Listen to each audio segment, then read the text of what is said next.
The sky was dark and full of smoke. Ash fell like snow over the broken city. There was no food left, no clean water, no safety. Kira held her small child close. His body was thin, too light, too cold. He had not eaten in 2 days. His breathing was weak, but still there. She had lost everything, her home, her family, her future. But she would not lose him. She had only one thing left to give, herself, across the galaxy. The humans were known for their colonies. Some were kind, some were not. But all of them needed workers, and workers were bought. Some called it help. Others called it slavery. But to Kira, it didn't matter what it was called, if it meant her child would survive. She would go, at the trade post. There were many aliens like her. Tired eyes, bent backs, broken hopes. They stood in lines ready to be chosen. She looked around but didn't speak. She didn't want friends. She wanted her child to live. Before leaving, she gave her son to an old healer, a woman from her village. "Please," Kira whispered. "Take care of him." The healer nodded slowly. "I will, until you return," she said. But Kira didn't know if she ever would. The human ship landed with a heavy sound. Its metal feet crushed the dirt under them. Out stepped 3 humans. One looked like a soldier, one like a traitor, and the third, he was different. He was quiet, dressed in simple clothes. His eyes looked tired, but not cruel. He didn't speak much, only pointed once to her. Kira was taken into the ship. No goodbye, no time to cry. Just silence and cold steel walls. The ship flew for hours, maybe days. She didn't know there was no window, only a small room. But she was fed. Bread, soup, water. More than she had eaten in weeks. Still, she didn't trust it. When they reached the human outpost, she was surprised. There were trees, green ones, clean air, strong buildings, and no cages. The same quiet man met her at the landing bay. He looked at her with a calm face. "You're safe now," he said. Kira didn't answer. She didn't believe him. He took her to a small house, 1 room, a bed, soft blankets, a clean bathroom. Food was already on the table. She looked at him carefully. "What do you want me to do?" she asked. He shook his head. "Nothing yet," he said. "You need to rest. Rest." She didn't remember what rest felt like. That night, Kira sat near the small window. She looked at the stars and whispered her son's name. The human watched. From outside, he didn't try to talk, didn't ask questions. He just left warm clothes at her door and walked away. She thought maybe it was a trick. Maybe tomorrow she'd be forced to work. Clean machines, cook food, dig dirt. Maybe this. Peace was only a lie, but part of her, a small part, hoped it wasn't. 3 days passed. No one came to hurt her. No one shouted. Each day, the human brought her food. Each day, he said. Finally, she spoke again. "My child," she said. "I left him behind." The human nodded slowly. "Where is he?" Kira told him everything. The village, the hunger, the healer. Her voice broke, but she kept talking. The human said nothing at first. Then he stood and said, "I'll try to find him." Her heart stopped. "Why?" she asked. "Why would you help me?" He looked at her, and for the first time, she saw pain in his eyes. "Because someone once helped me," he said, "and I never forgot." That night, Kira didn't cry. She didn't smile either, but something inside her had changed. A small spark, a small light, hope. She didn't know this man, didn't know if he was telling the truth, but for the first time since the war, she felt like maybe not all humans were monsters. Maybe one of them was different, and maybe, just maybe, she hadn't sold her soul. Maybe she had found something else. A path not to slavery, but to something far more strange and far more human. Asterisk, the first night passed in silence, but the silence was not cold. It was strange, warm, and almost gentle. Kira had expected chains. She had expected a collar or a locked room. Instead, there was a soft bed and a light that turned off with a simple touch. The next morning he came again, the human, not a guard. Not a master, just a man with quiet eyes and slow steps. He brought food again, bread, hot tea, and some fruit, No commands, no list of chores. Only a plate and a small smile. "You don't eat much," he said gently. Kira didn't answer. She watched him like a wild animal watches a hunter ready to run if the trap snapped. "I'm not here to hurt you," he said, as if reading her mind. "I didn't buy you to own you." His voice was soft, steady, too steady, she thought. No one kind survives the galaxy. Kindness is a lie that weak people tell before they disappear. "Then why did you buy me?" she asked, her voice sharp, but her hands trembled. He sat down across from her, slowly, carefully. "As a contract," he said. "Not slavery. You work if you want, and only if you choose. Until then you heal." That word, heal. She hadn't heard it in years. Her kind used to believe in healing. But war changed everything. He told her his name was Ethan. No rank, no title, just Ethan. She said nothing in return. She didn't want to give him her name. Not yet. It was still hers. The only thing she owned. Ethan showed her the station over the next few days. It wasn't very big, just a medical lab, a food garden, and a few sleeping quarters. Most of the workers were robots or AI. He lived alone. Each day, she waited for him to change, for the kindness to stop, for orders to begin. But it didn't happen. Instead, he taught her how to use the food processor, how to call for help with the small cum device, and how to walk freely. She started eating more, sleeping better, dreaming less. Then one night, she heard music, not loud but soft, flowing through the walls. She followed the sound to the garden. And there he was, sitting alone, looking up at the stars.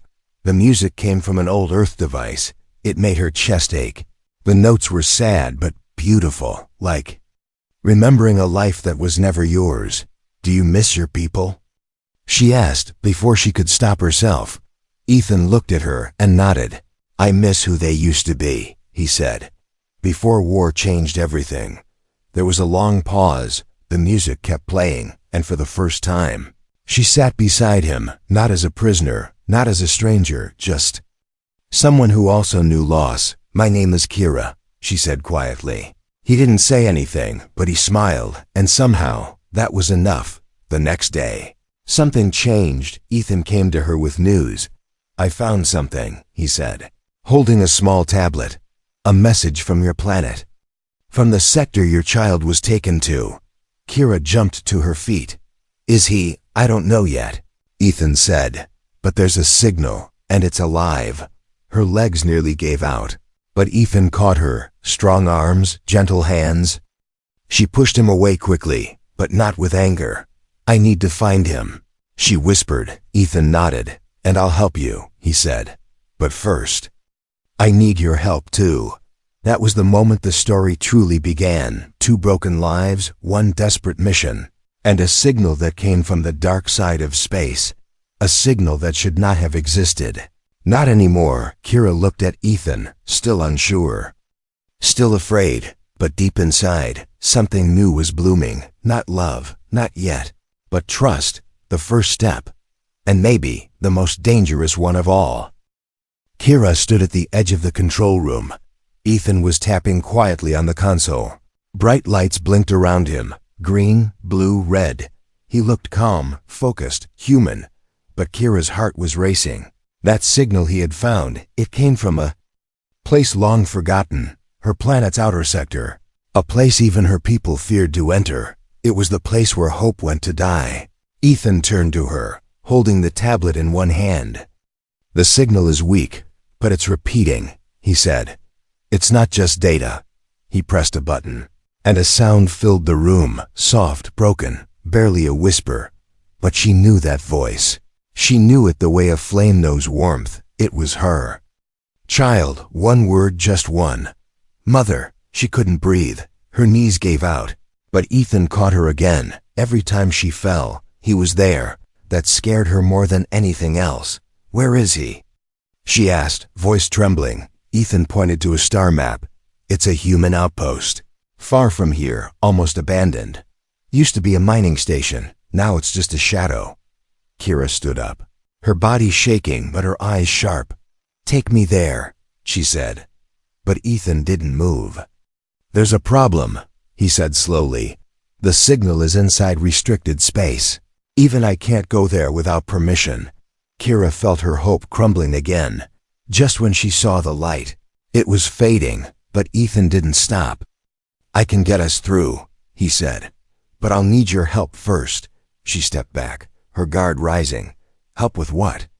He walked to another console, opened a file. It was full of strange symbols. Alien glyphs, some familiar, some ancient. "This language," he said. "I think it's from your people." Kira stared at the symbols, her eyes narrowing. "Yes." She whispered, "It's old, very old." Ethan nodded. "This came from the same outpost," he said. "But there's more. This isn't just a signal, it's a code." Kira tilted her head. "A code for what?" "A gate," he said. "A portal, or maybe a message. I think something was locked there. Or someone." The room felt colder suddenly. Kira wrapped her arms around herself. "What does this have to do with my child?" "I don't know yet," Ethan said. "But the signal came with this file. If we don't unlock it, we may walk into a trap. So you want me to read it for you?" Kira said, her voice flat. "You saved me to use me." Ethan didn't look hurt. "I won't lie," he said. "Yes, I need you. But not as a tool. As a key." The word hit her hard. Not a weapon, not a slave. A key important. She looked at the screen again. She could read parts of it. It spoke of a time before war, of guardians and a light that was hidden. To protect the future, it spoke of danger, and a name she had only heard in stories. Zephyr, a being of great power, long sealed, a myth, or maybe not. Why would this file be connected to my child? She asked. Ethan shook his head. "I think your son may have triggered something. Something big." Kira felt a storm building inside her. Fear for her son, confusion about this human, and a strange pull towards something greater, a bigger story than just a mother and her child. Still, she had no choice. If this code could lead to her son, she would break it. If it woke up monsters, she would face them. She nodded slowly. "I'll help you," she said. "But when the time comes," she added, "you will take me to him." Ethan met her eyes, his gaze steady. "I promise," he said. It wasn't just a deal, it was the first step into the unknown. Two broken souls walking into the dark, not for glory, not for treasure, but for the one thing that keeps stars burning, hope. And deep in the old outpost where the signal came from, something stirred, something ancient, something waiting. The sky above the human station was unusually quiet that night. No clouds, no wind, just endless black space full of silent stars. But in the control room, something had awakened.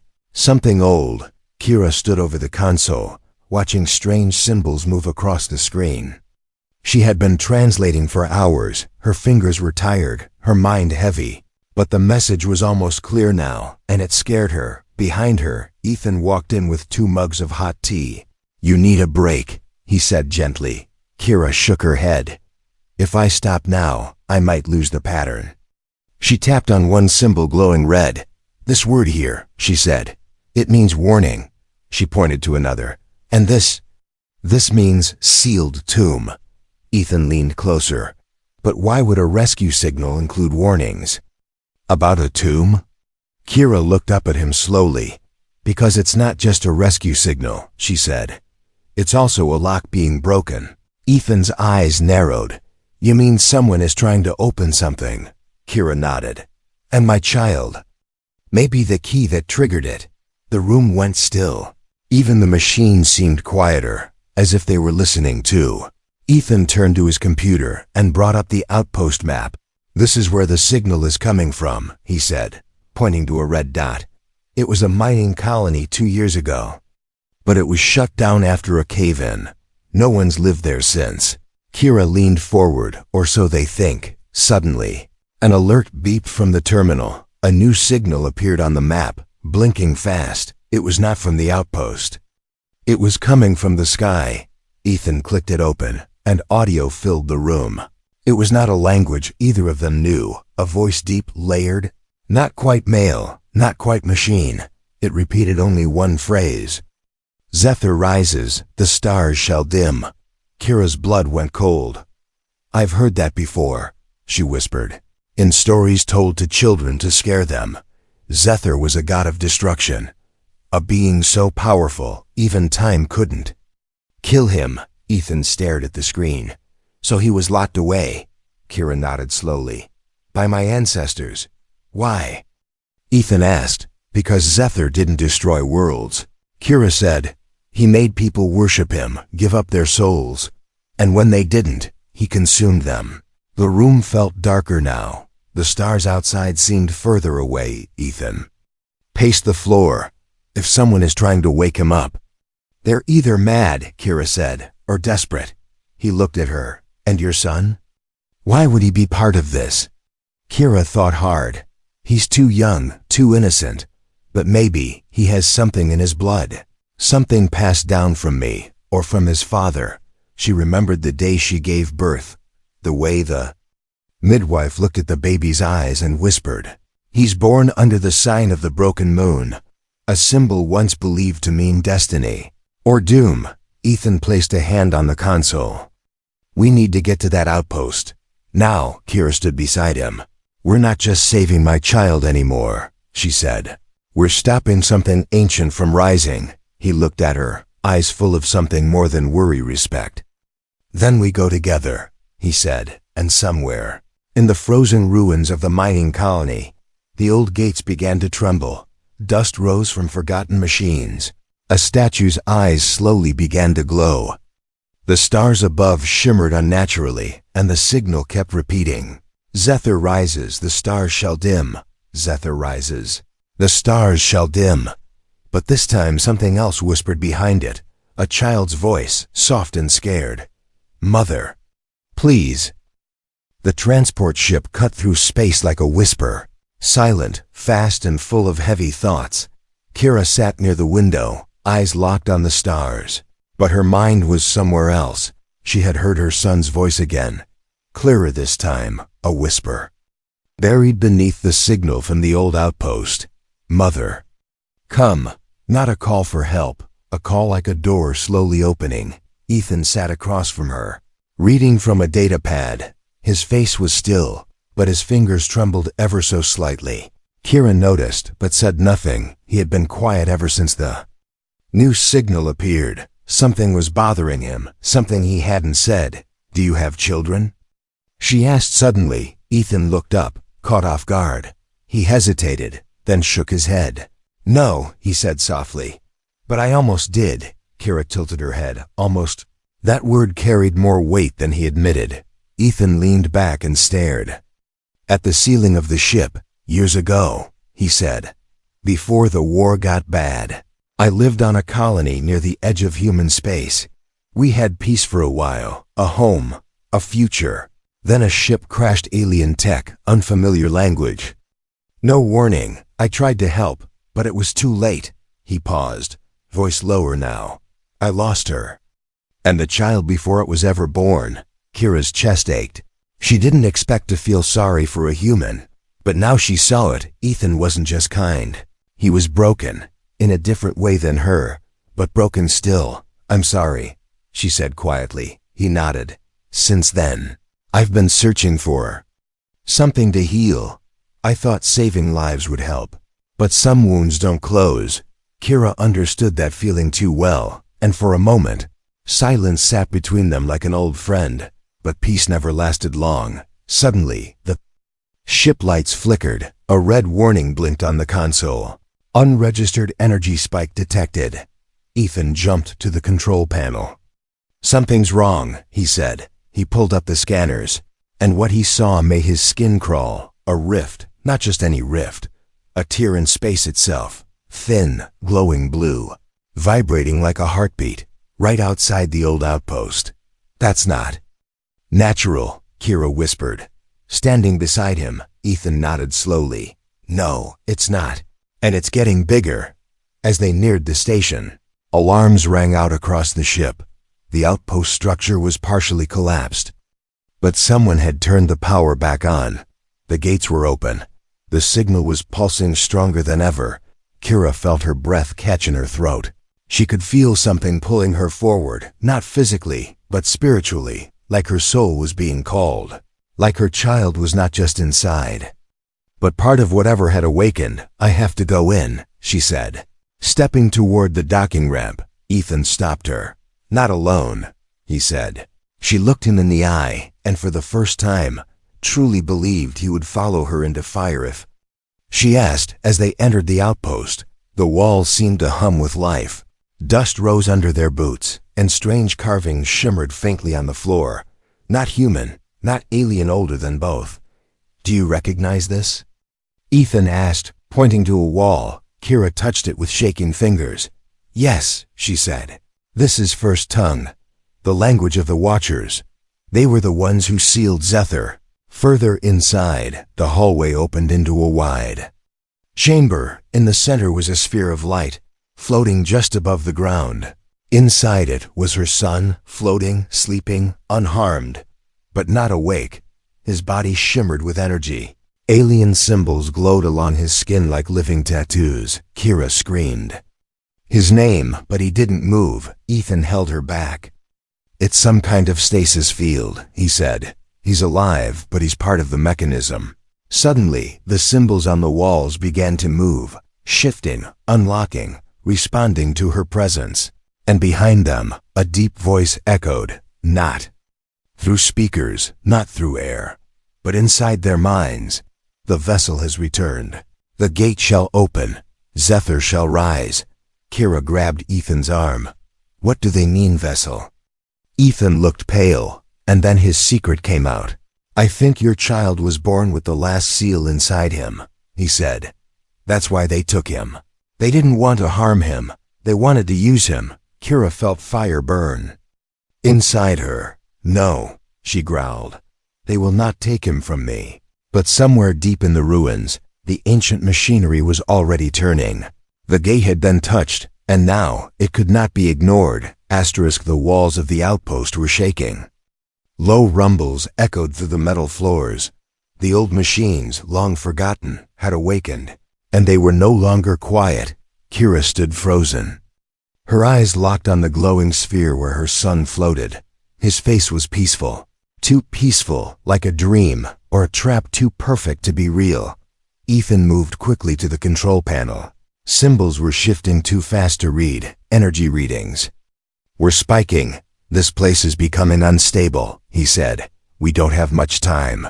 Kira didn't care about readings. She ran to the sphere, reached her hands toward it, but a sharp force pushed her back, like air had turned solid. She hit the floor with a grunt. Let me in, she cried. He's my son. The deep voice returned, echoing again from nowhere. The vessel must remain. The seal must complete. Zephyr shall rise. No, she growled, standing up again. You will not take him. Suddenly, a burst of energy hit the wall beside them, not from the machine, from outside. A red light pulsed through the hall. An explosion shook the roof above. Ethan looked up at the scanner. Ships incoming, he said. Unmarked multiple engines. Kira's eyes widened. They're not here to help, Ethan nodded, pulling a small weapon from his belt. Someone wants to make sure the gate opens. He said, they're here to finish the ritual.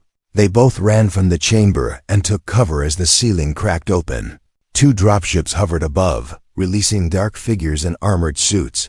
They moved fast, weapons ready, scanning the halls like they knew exactly what they were looking for. Kira grabbed a metal rod from the floor. She had no gun, no armor, but she had purpose and fury. They're after him, she said. They want to wake Zephyr, and they'll kill anything in their way. Ethan crouched beside her. Then we stop them, he said. Together, the fight began in a flash. The first soldier entered the hall. Ethan fired once, a clean shot to the shoulder. The second one dodged and returned fire. Sparks flew as walls melted under heat blasts. Kira ran behind them, silent and swift. She slammed the metal rod into the back of the nearest soldier. He dropped with a heavy thud. Alarms blared as the outpost's core systems began to overheat. The old machines were waking too fast. The power grid was collapsing in the chaos.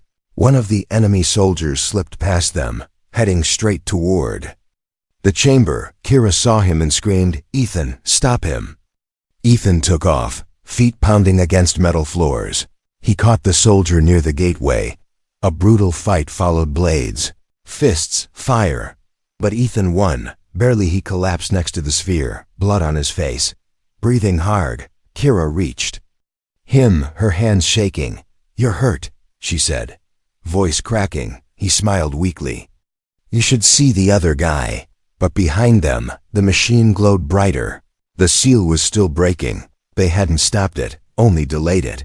Then something changed. The sphere began to crack. A soft light spilled out like fog. The sound of the child's voice grew louder. "Mother, please, take me home." Kira stepped forward again. This time there was no force pushing her back. The barrier was gone. She reached into the light, and her hands touched skin, warm, alive, real. Her son opened his eyes, weak and glowing. But he smiled. Kira pulled him into her arms, heart bursting. "I'm here," she whispered, tears falling freely. "I found you." The deep voice returned again, finger this time. "The seal is broken. But the vessel is gone. Delay, delay." And then it faded. The lights dimmed. The chamber grew quiet. Ethan stood up beside them, limping but alive. "We need to leave," he said. "This place won't stay quiet for long." As they escaped the outpost, explosions followed behind them. The structure was collapsing, burying the machine, the symbols, and the ancient gate. But they didn't look back, because what mattered most was in Kira's arms, alive, breathing, safe. And for the first time in her life, she wasn't running from pain. She was running towards something else, something she had almost forgotten, a future. The stars above them were calm again. No signals, no warnings, no strange voices in their heads. Just silence, peaceful and rare. Kira sat beneath a tree outside the human station. The wind was soft, warm, and smelled like life. Her son, Riven, slept in her lap, his chest rising and falling gently. No glowing light, no strange symbols, just a child. Just her son. It had been 3 days since they escaped the outpost. 3 days of rest, repair, and quiet. But her mind still raced at night. She remembered the machine's voice.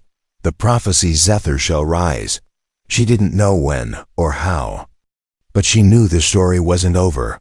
Ethan approached from the main building, his legs still injured, wrapped in bandages. But his steps were stronger now. He carried a small cup of tea in each hand. He handed her one. They sat together without speaking. After a moment, Ethan said, "You saved him." Kira looked down at her child. "No," she whispered. "We saved him." There was silence again, the kind that speaks louder than words. "Do you ever wonder why I was the one who found you?" Ethan asked suddenly. Kira glanced at him. "You mean at the trade post?" He nodded. "I wasn't even supposed to be there," he said. "I changed course the night before. For no reason. Something told me to go." Kira raised an eyebrow. "Something or someone?" Ethan looked into the trees, thoughtful. "I used to think everything was random," he said, "but now, I don't know. Maybe some things are chosen." Kira looked down at her son again. He stirred, blinked once, and smiled. She held him closer. "I used to believe in fate," she said, "until the war took everything." Ethan turned to her. "And now?" She didn't answer right away. Instead, she looked up at the stars. "I think the universe took everything from me," she said, "so it could give me something better." Ethan smiled softly. "I didn't buy you," he said. Kira smiled too. "I know. You chose me," he nodded. "And I'd choose you again."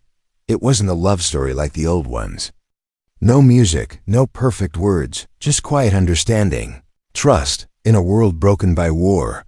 Trust was more valuable than love, but maybe one could grow from the other. Kira stood up, still holding her son. He looked around with sleepy eyes and reached for Ethan. Ethan hesitated, then took him into his arms. Riven rested his head on the human's shoulder without fear. It felt natural, I never thought I'd be part of a family again, Ethan said. Kira nodded. Neither did I. Behind them, a warning light blinked once on Ethan's console. A quiet alert, low-level, unmarked activity near the edge of the system. Nothing urgent, but just enough to say something was coming. Kira noticed it, Ethan noticed it, but neither said a word, not yet. Today was for peace. Tomorrow could bring war. For now the stars still burned. And beneath them stood a woman who had been sold, but never broken. A child who had been used, but not lost. And a man who had chosen kindness, when he could have chosen control. They were not perfect, they were not ready, but they were together, not bought, but chosen, and that was enough for now.